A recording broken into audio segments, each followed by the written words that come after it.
So for weeks, the Biden administration told us that a drone strike had killed a group of ISIS-K terrorists, whatever that is, in Kabul. And there were secondary explosions that proved they were suicide bombers. But they were lying.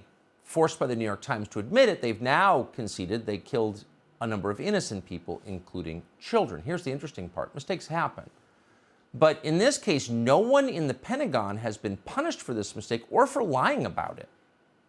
We thought it'd be interesting to see what Tulsi Gabbard thinks about this. She's a former member of Congress from Hawaii. She served in Iraq as a member of the Hawaii Army National Guard. She's still serving the country in the military. She joins us tonight. Congresswoman, thanks so much for coming on.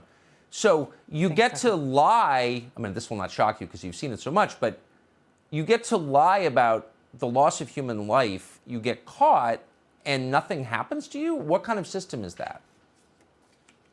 I mean, this kind of accountability is critical. I want to point out first that anytime there are civilian casualties in war, it is tragic and terrible. Yeah. War is a terrible thing. And I think it's important for the American people to understand that Islamist jihadists are continuing to wage war against us. And the Islamist ideology, not the same as the religion of Islam, but this Islamist ideology, which is a political ideology that inspired the terrorist attacks on our country on 9/11, is the greatest threat that we're facing right now in this country and the world. It is the foundation of governance of so-called Islamic countries like Turkey and Iran and Saudi Arabia and Pakistan.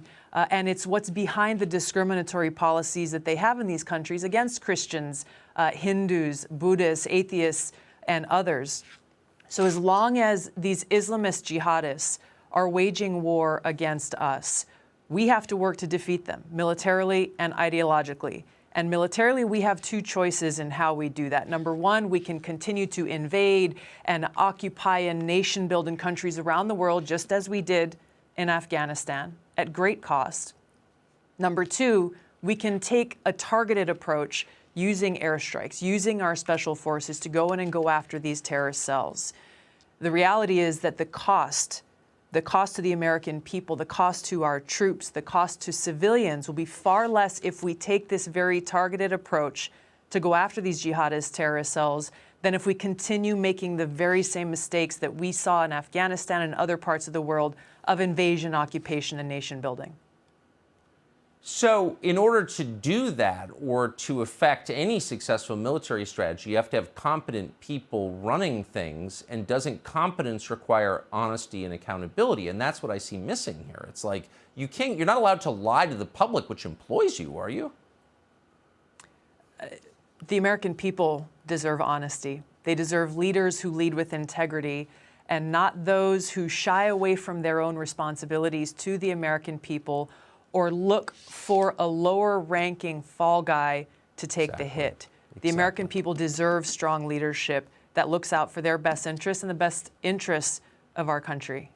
When was the last time a general officer or someone, Pentagon-level commander in the U.S. military was punished for a mistake, or is it's always the corporals, the lieutenants, the captains?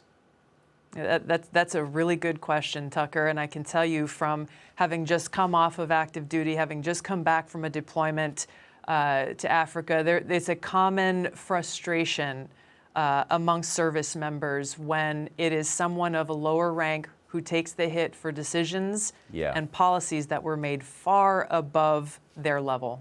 It's so dishonorable. That whole way of governing anything, not just the military. It's not leadership. No, it's not leadership at all. It's cowardice.